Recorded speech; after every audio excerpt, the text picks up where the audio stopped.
একসাথে 7 সন্তানের জন্ম দিয়েও বাঁচাতে পারলেন না একটি সন্তানকেও। দীর্ঘ 10 বছরের অপেক্ষার পর একসঙ্গে 4 ছেলে ও 3 মেয়ের জন্ম দিয়ে যেখানে থাকার কথা ছিল আনন্দ, সেখানে পরিবারটিতে নেমে আসে শোকের ছায়া। নড়াইল সদর উপজেলার মহসিন মোল্লা ও তার স্ত্রী সালমার ঘরে ঘটে এই বিরল ঘটনা। এনার এই যে বিয়ে হয়েছে 10 বছর, ছেলে মেয়ে হয় না, মেলা চেষ্টা সাধ্য করে বাচ্চা হয়েছে, আল্লাহ দিছে। কিন্তু আমরা খবর শুনেছি 6টা বাচ্চা হয়। কিন্তু আমরা খুব খুশি, এলাকাবাসী পাড়া প্রতিবেশী সবাই খুব খুশি, বাড়ির লোকজন আত্মীয় স্বজন সবাই খুশি। কিন্তু এ বিষয়ে আল্লাহ নিয়ে গেছে, কিন্তু আমরা খুব দুঃখিত, খুব কষ্ট পাইছি। কিন্তু এখন আমার সে জামাটা অসুস্থ, হসপিটাল আছে এখনো। সবাই দোয়া করবেন যাতে সুস্থ হয়ে যায়, সুস্থ হয়ে বাড়ি ফিরে আসে।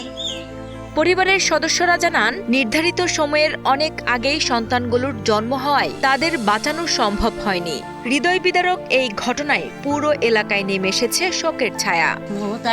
প্রথম সন্তান আছে, কত আশায় কত খুশি হয়েছে না, যে যা হবে আল্লাহ যা দিয়েছে হোক, ওতে আমরা খুশি না, খুশি আমরা অখুশি না।